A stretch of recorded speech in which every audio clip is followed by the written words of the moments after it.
Hai semua, kali ini saya buat kue mangkok meka rasa keju yang tampilannya cantik dan mereka sempurna. Cara buatnya mudah banget, aduk-aduk aja dan hasilnya cantik banget. Rasanya enak, manis, asin dan gurih, kuenya lembut serta empuk. Cocok banget dijadikan ide jualan ataupun dijadikan ide cemilan bareng keluarga tercinta. Yuk langsung aja kita buat sama-sama.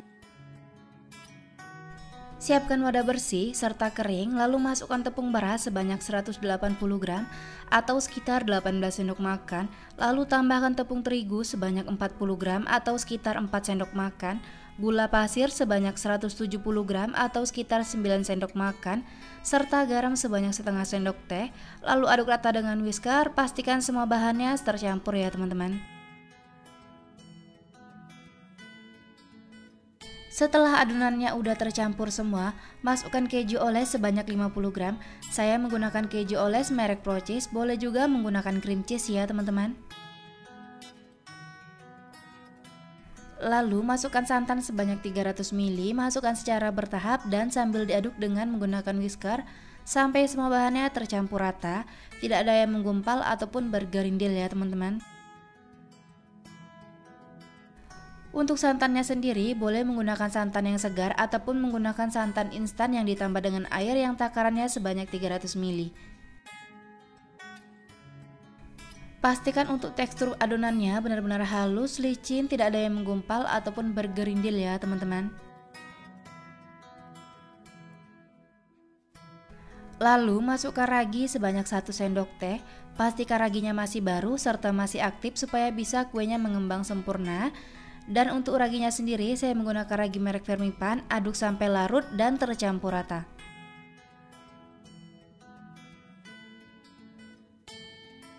Setelah tercampur rata, diamkan adonan kurang lebih selama 40 menit sampai adonannya mengembang dan muncul gelembung-gelembung kecil pada adonan. Tutup permukaannya menggunakan kain bersih ataupun plastik wrap ya teman-teman.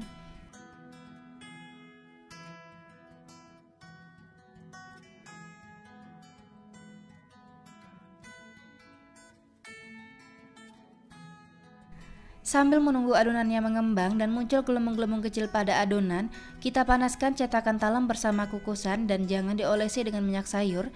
Jika diolesi dengan minyak sayur maka hasilnya tidak akan merekah sempurna ya teman-teman. Setelah 40 menit adonannya udah mengembang serta muncul gelembung-gelembung kecil pada adonan, kita buka plastik wrapnya. Lalu aduk rata dengan whisker, pastikan semuanya tercampur serta adonannya menyusut dan gelembung-gelembung kecil pada adonan pecah ya teman-teman.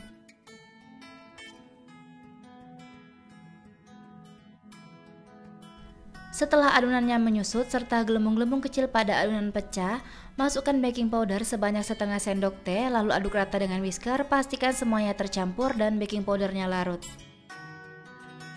Sebaiknya menggunakan baking powder double acting supaya hasilnya bisa merekah sempurna.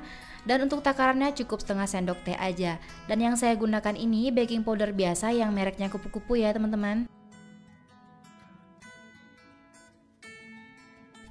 Siapkan wadah bersih serta saringan, lalu adonan tadi kita saring terlebih dahulu supaya memastikan tidak ada bahan yang menggumpal ataupun bergerindil dan teksturnya beneran halus dan licin ya teman-teman.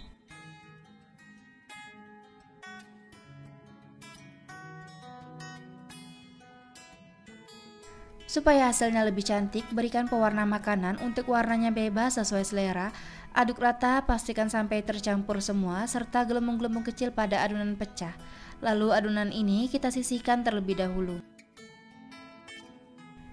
Pastikan air kukusan sudah mendidih dan terlihat kalau uap airnya sudah banyak, lalu buka tutup kukusannya. Sebelum memasukkan adonan ke dalam cetakan, aduk-aduk terlebih dahulu sampai gelembung-gelembung kecil pada adonan pecah. Masukkan adonan pada cetakan sampai penuh, tapi jangan sampai luber, berikan jarak antar cetakan, lalu kukus dengan api paling besar selama 20 menit sampai matang. Selama proses pengukusan, jangan pernah tutup kukusannya dibuka ya teman-teman. Setelah 20 menit kue mangkok meka rasa kejunya udah matang, lalu buka tutup kukusannya, langsung dikeluarkan kue dari kukusan. Dan setelah dingin baru boleh lepaskan kue dari cetakan supaya kuenya tidak lengket. Kita lakukan hal yang sama seperti semula, panaskan cetakan talam terlebih dahulu selama 5 menit, lalu isi adonan sampai penuh dan kukus dengan api paling besar selama 20 menit sampai matang. Nah ini dia tampilan dari kue mangkok maka rasa kejunya udah matang semua. Terlihat cantik banget ya teman-teman. Merekahnya juga cantik banget, serta warnanya menarik. Dari satu resep ini terlihat merekah 3 dan merekah 4. Dan hasil dari satu resep saya dapat sebanyak 13 buah yang cocok banget dijadikan ide jualan ataupun dijadikan cemilan bareng keluarga tercinta sambil minum kopi ataupun teh. Pastikan jika ingin mengeluarkan kue dari cetakan setelah kuenya benar-benar dingin, caranya cukup mudah, cukup tekan-tekan pada bagian pinggir kuenya lalu tarik. Hasilnya mulus dan tidak lengket pada cetakan. Kuenya juga menul-menul dan gemoy banget ya teman-teman. Selain tampilannya cantik, kue ini beneran empuk dan lembut, kelihatan saat dibelah dan seratnya juga halus banget ya teman-teman. Untuk rasanya ini enak banget, manisnya pas, gurih santannya berasa dan ada sensasi asin dari kejunya. Pokoknya ini beneran enak dan kamu wajib cobain resepnya di rumah. Terima kasih sudah menonton video saya, semoga videonya bermanfaat, selamat mencoba, sampai jumpa di video selanjutnya.